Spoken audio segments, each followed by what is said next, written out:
Hey everybody, it's John Siskovich, sitting in a canoe, paddling around the 5-acre pond across the street from my house, and bringing you a new mini-series, a ridiculous concept of a man sitting in a canoe talking to a cell phone that he's going to publish on the internet, thoughts about why I farm and what I've been up to, and just generally, I needed an excuse to get out in the canoe, and if I had a lot to do and I needed to shoot some video, why not do it in a canoe?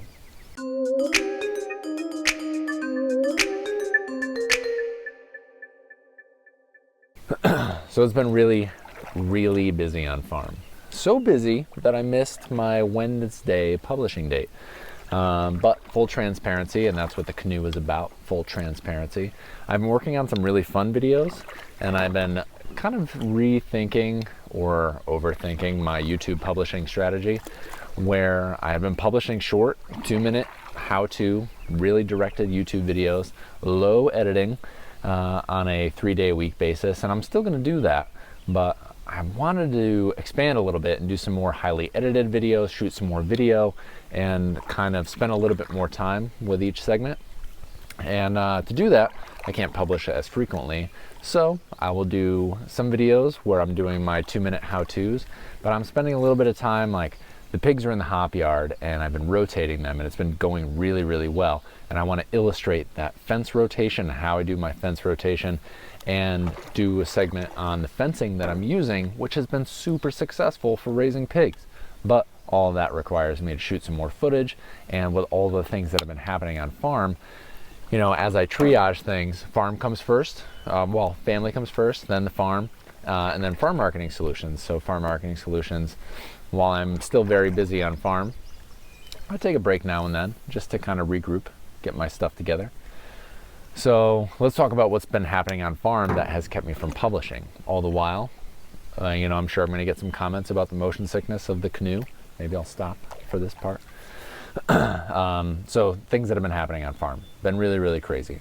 So my farm is part of a 3-part business: farm, brewery, and distillery. 3 things.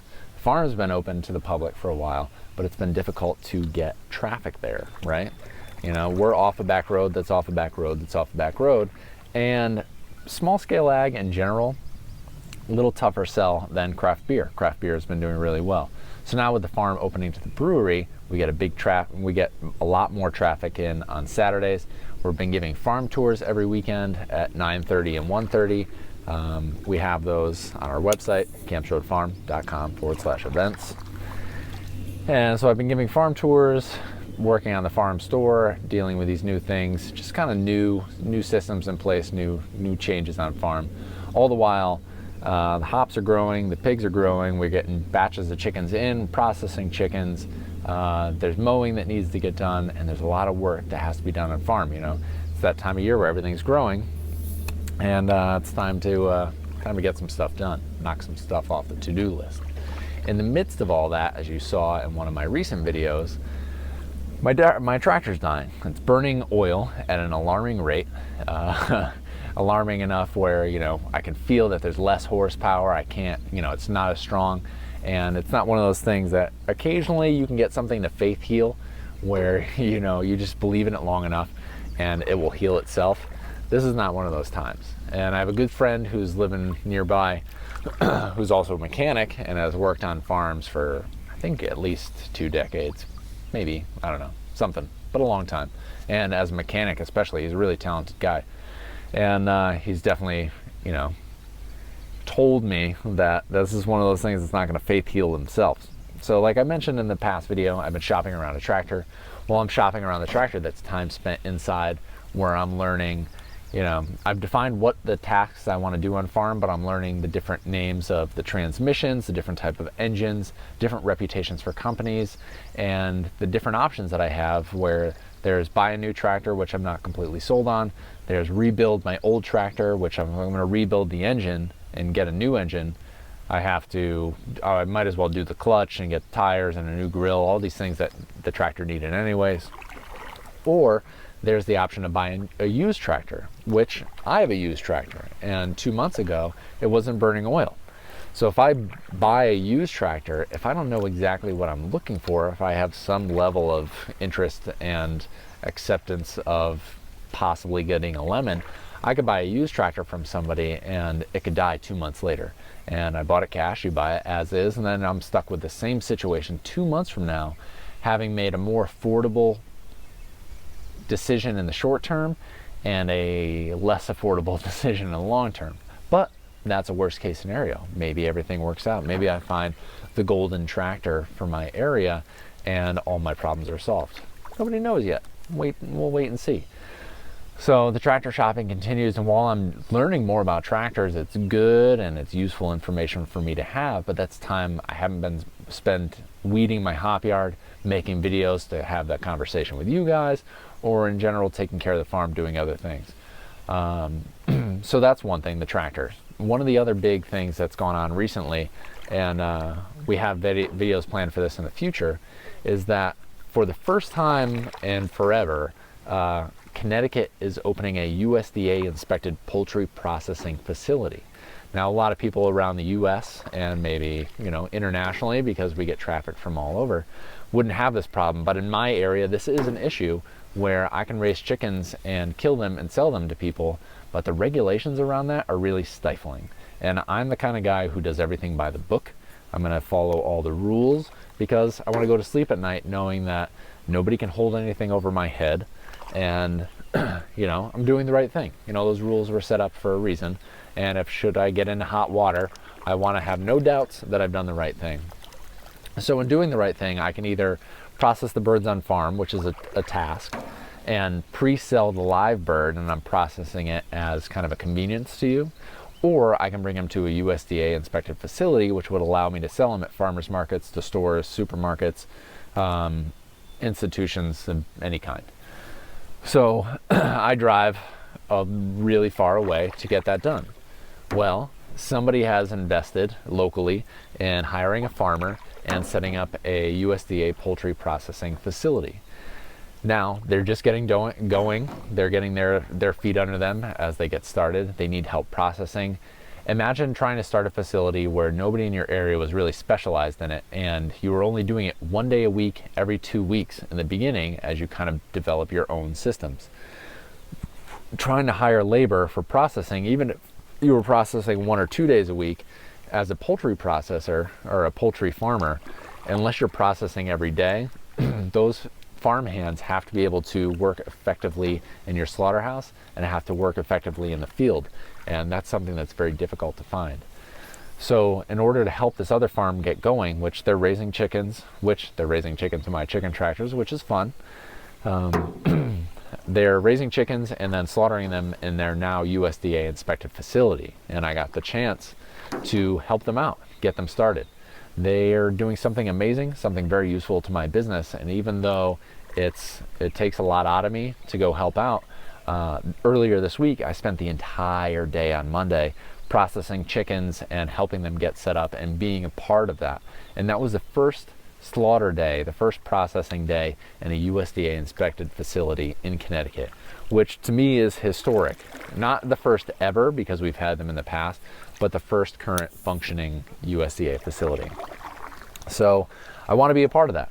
But being a part of that, taking 11 hours on Monday away from the farm was 11 hours away from my farm.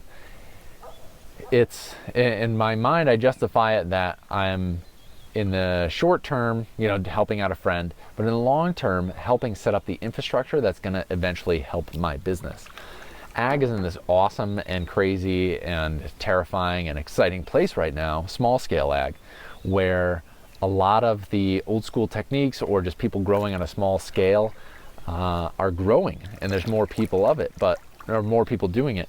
But with that, the infrastructure that used to be in place is gone, which is also insane and crazy and terrifying. So now there's a resurgence and there's a need for this infrastructure. In poultry, it's poultry processing facilities, and any kind of livestock operation, there's more and more slaughter facilities popping up, or people at least going out and trying to create them. And hops, there's people now talking about more hop yards going in, which is a major investment. for grain. There's people talking about opening malt houses and growing more grain, and how do we encourage farmers to do this. So it's an exciting time in that small scale agriculture is growing, but it is also a time where the people who are truly invested, which I feel truly invested in making the small scale ag thing work, put in extra hours, sometimes paid, sometimes unpaid, a lot of research based, a lot of like trial and error, and the investment sometimes is just in crop failures or in whatever kind of venture just to see if it works, because someone's got to do it. If we really want to see it happen in the world, we have to contribute in some way. And while my contribution is my farm and making a viable and successful farm to please my customers, to work in a place that I love, I also want to support the kind of secondary businesses that I both rely on and they rely on me, like that poultry processing facility where I went and spent time processing some chickens. I didn't, that day I was tired and dirty and I smelled like dead chickens and that's what I came away with. But in the future, instead of 2.5 hours of driving to bring my chickens away, if I can bring them 30 minutes away, which is where this place is, that's night and day different. And I can get them processed more often, and it changes how my pasture rotation changes, how I market to my customers. I might be able to bring fresh chicken back because now I'm selling all frozen at the moment. All of these things that just eat up your time. And I know this video is a little bit of a longer one. I'm enjoying the canoe ride. I'm enjoying chatting. It's a little therapeutic for me. I feel very, very grateful at the end of the day. Sometimes it drives me nuts and I get frustrated and my temper gets a little bit short. But when I have the opportunities to sit in a canoe and take some time to myself, or take some time with my daughter, my wife, and we went strawberry picking this week, which was a lot of fun. I can kind of reflect on, while there's a lot of unpaid hours, a lot of dedication, there's a lot of like smarts that you need to have or develop. You just need them. Sorry if this video is getting lighter. Let's see if I can unlock it. There it is. Yes, hello again, it's bright. So as I spend a lot of time off the farm or on my farm doing things that like day to day don't grow me any more chickens or vegetables, but I know help set up not only my own infrastructure, but the infrastructure of those farms around me, I'm grateful. It's worth the effort. People like me are all across the country, all around the world right now. There's more people a part of this food movement than I think any one of us realizes, and that it's cool. Things are changing. And I appreciate that. And I love the opportunity to get to share my stories with you guys, to see that my YouTube videos reach more and more people locally. People see me at these, at that slaughtering chickens, or I went to a hops workshop today for my hop yard and had people come up and say, hey, I watch your YouTube videos. Thanks, man. That means a lot. So just want to leave you with this parting thought that sometimes life is a struggle. Sometimes you're very, very busy, very, very tired. It's always worth taking some time paddling a canoe, even if it makes for a weird YouTube segment.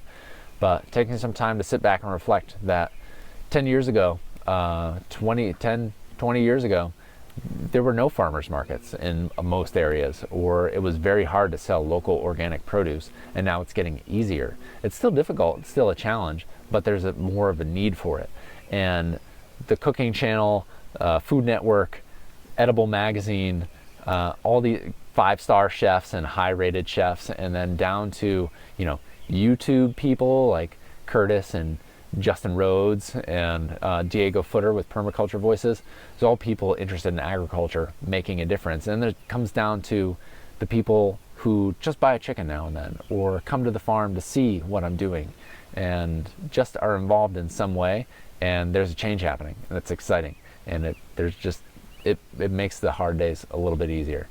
So thanks for being a part of that change. Even if you just watch the YouTube videos casually, you've made it to the end of this long freaking video of me sitting in a canoe. I appreciate the time that you take to be a part of the food movement. I love what I do. I love that you guys are here. And until next time, I'll see you out in the canoe.